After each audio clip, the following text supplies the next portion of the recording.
Oke guys, kali ini aku ada servis lagi. Ini untuk jam-jam dah gimana ini, udah pada lumutan kayak gini ya. Ini kalau lumutan kayak gini itu sebenarnya bisa dibersihkan, namun ada resikonya. Kalau tak bersihkan, resikonya cat-cat pada jam tangan ini tuh sudah hilang. Oke, karena ini jarumnya cuma lepas habis jatuh ya gitu, maka aku hanya menyervis jarum. Untungnya mesinnya tidak apa-apa. Ini tak cek, setelah tak cek ini, nah seperti ini, kayaknya itu tidak apa-apa. Aduh, ini butuh rata-rata seperti ini. Nah, ini kotornya kita bersihkan. Ini kurang rekat ya, biar nggak jatuh. Oh, over kali ini guys, aku over, tenaganya enggak tak. Aduh, tenaganya itu enggak tak anu, atau ininya yang sudah jarum ini. Kalau misalkan ini ledeng, kita bisa ginikan dikit, gitu. Kita bisa jangan keras-keras, nanti malah buntu tekannya jarum. Nah seperti ini, sebentar. Ini kita cek dulu ini ya.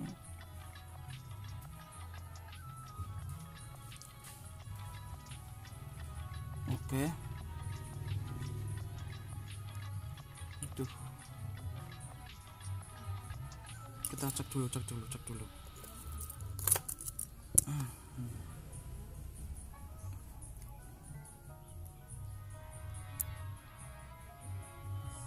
Ini bisa.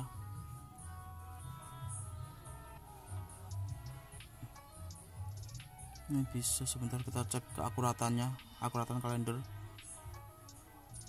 Seperti ini ya. Ini jam 12 pas, itu harus berubah kalendernya.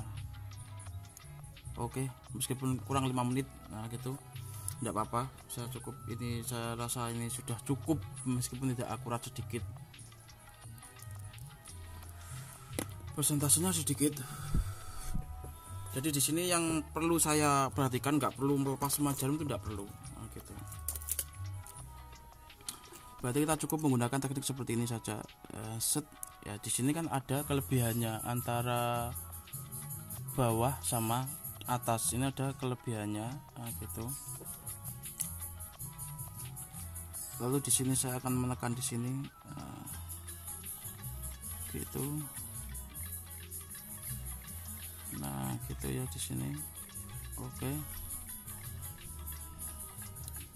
Nah maka kita seperti ini tekniknya.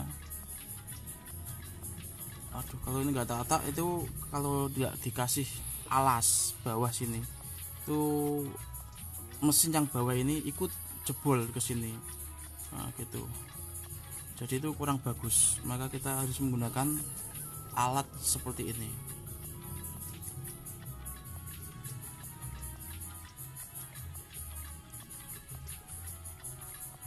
Nah seperti ini ya guys ya. Oke, kita gunakan alat seperti ini.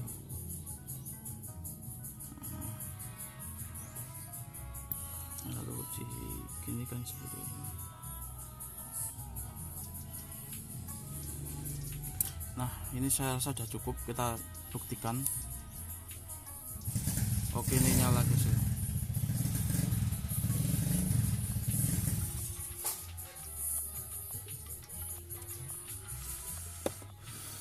Lalu kita lepas ini menggunakan jempol juga bisa, seperti ini. Nah ini aslinya udah karatan. Kalau ini susah dilepas gini, kita kembalikan lagi seperti ini sambil memencet mesinnya. Untuk antisipasi, jangan keras-keras ya mencet mesinnya, pencet lagi seperti ini, kita sesuaikan. Nah seperti ini, sesuaikan lubangnya. Untuk memecatnya itu butuh perasaan biar lepas, kan kadang dipencet tapi kok nggak bisa lah. Itu ternyata seperti itu.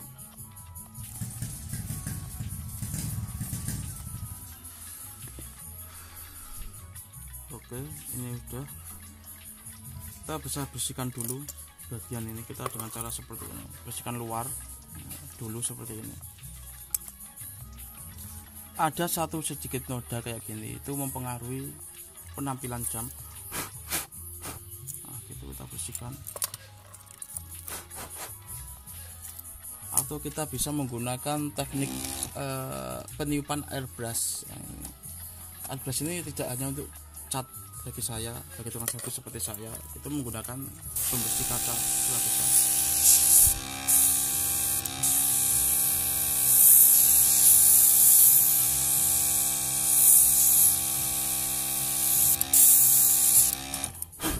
Nah, ini udah cukup. Tuh debu-debunya tuh udah hilang.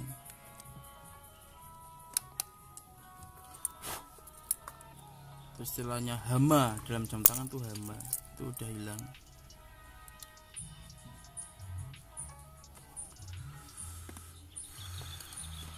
Nah, kita masukkan lagi itu jam tangannya itu ke sini.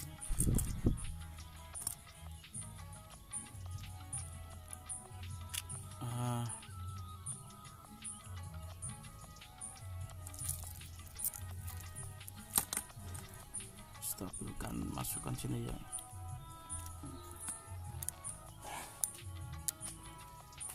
Nah 1 2 gitu sampai ini. Lalu kita pasang ininya. Ini habis terjatuh terbentur itu kepala atau jarum detiknya itu lepas. Namun enggak sampai ke mesin, jatuhnya mungkin masih selamat istilahnya gitu ya. Mungkin istilahnya jatuh cinta, jatuh tapi cinta, sakit tapi enak gitu.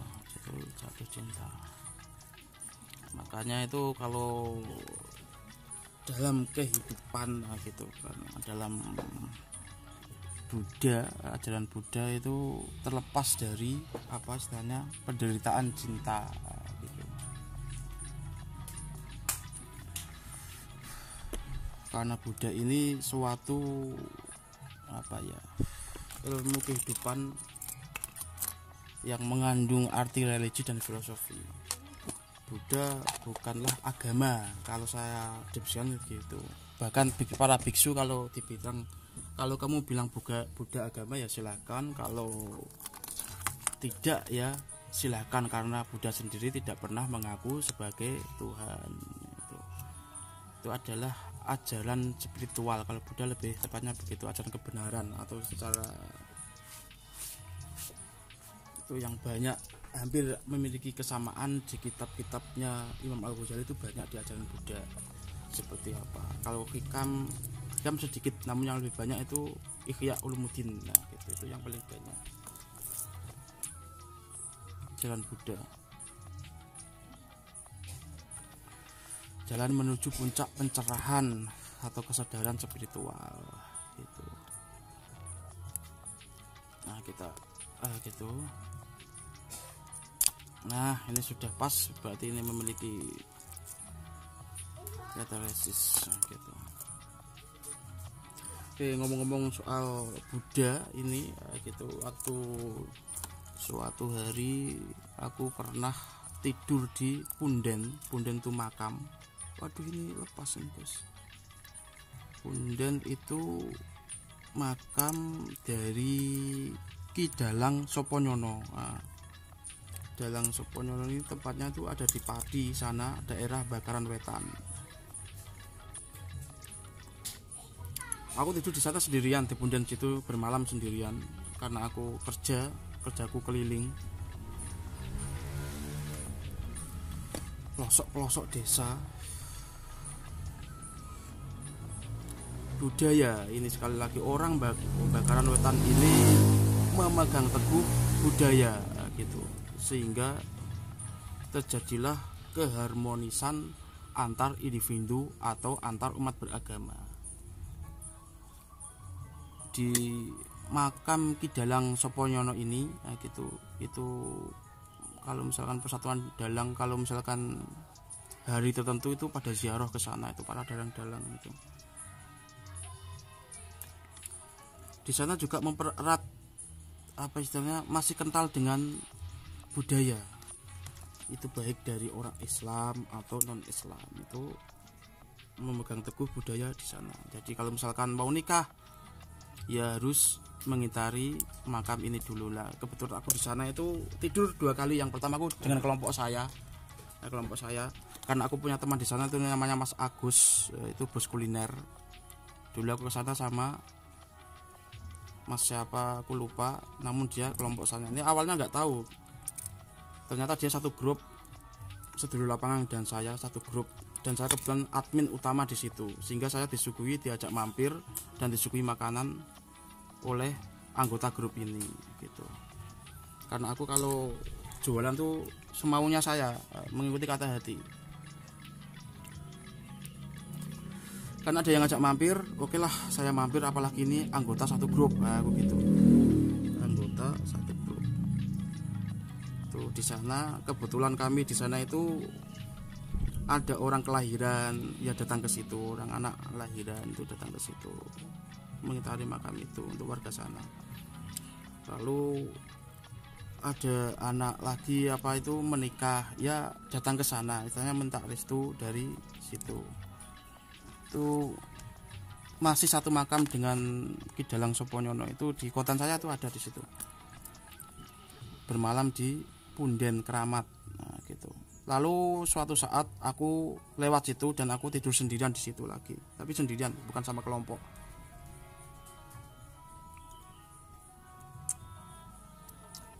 Itu budaya Hindunya itu masih kental, Hindu Buddha itu kental. Kalau Buddha ini itu lahirnya dari Hindu, namun Buddha lebih ke, kalau dalam Islam itu juga ada namanya aliran. Nah, aliran ini bukan seperti NU, itu bukan namanya Toreko. Toreko itu sendiri, seperti NU, Muhammadiyah, LDI, Masyumi itu enggak seperti itu. Jalan.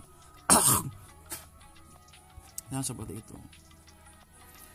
Lalu bermalam di sana aku melihat itu budaya-budaya Hindu pada malam hari, itu orang sembahyang, bahkan sampai adabnya bagus banget. Aku suka dari, meskipun sampai dari kejauhan pintu gerbang itu dia sudah gimana ya istilahnya, menerapkan adab yang bagus. Nah, gini. Karena sebelum ilmu itu sebenarnya adalah adab dulu, adab. Ilmu itu pengetahuan, pengetahuan itu belakang, yang penting adabnya dulu. Seperti itu. Lalu pada pagi hari aku di sana itu 1 harian. Di sana ada istilahnya apa ya, makan makanan tuh murah. Di depan makam itu ada pasar tradisional. Aku makan di sana itu cuma berapa ya, 7.000 tuh sudah makan lontong campur sama es teh, kenyang. Kali ini aku nggak mau mampir lagi ke rumah Mas Agus kuliner. Terima kasih atas suguhannya itu. Salam dari persaudaraan lapangan.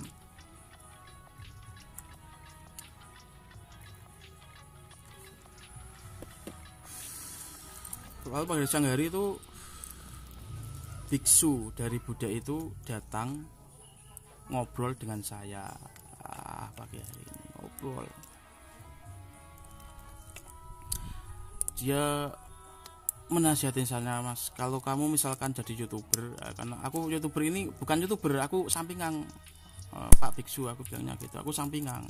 Aku sini sebenarnya jualan keliling gitu pada pedagang event gitu. Ditarik-tarik, diajak ke wihara.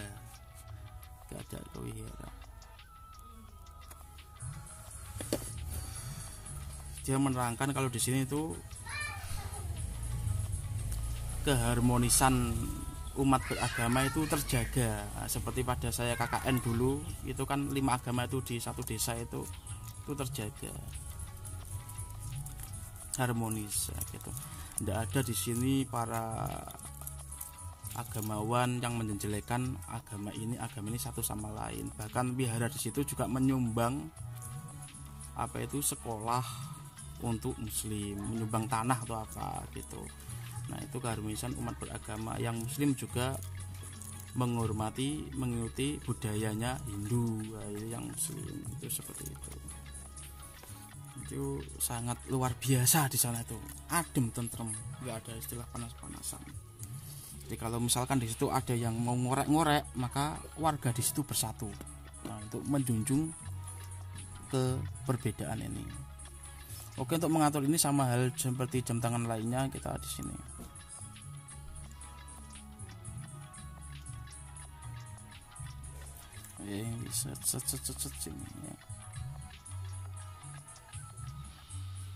Ini berarti formatnya HM, kalendernya harus berubah tadi pagi ya. Itu di konten sebelumnya sudah tak terangkan ya, teman-teman bisa playback kembali gitu. Nah gini, misalkan jam 7 pagi ya tinggal gini, karena sudah jam 12 ini berubah, jam 7 pagi ya tinggal bikin saja. Nah itu udah seperti itu.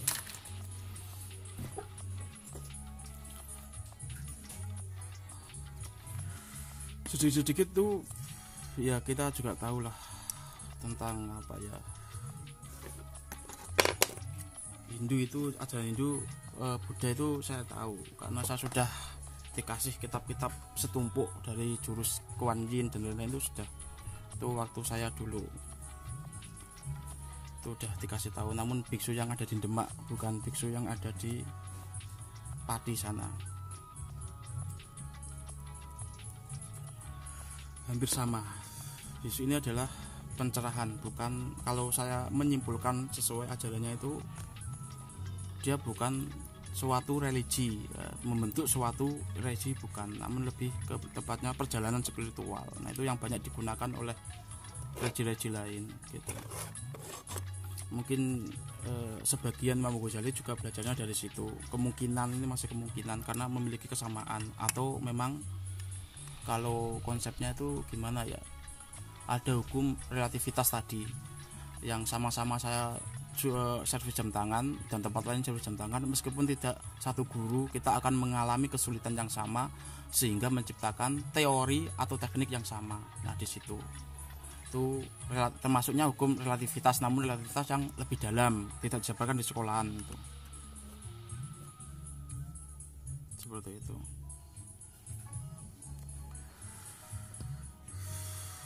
Ini udah yang apa itu, sekarang ganti ini. Oke, ini tak buat konten terpisah guys ya, yang ini ya. Oke kan, nanti tekan teknik-teknik saya tentunya di channel Jendela Wali.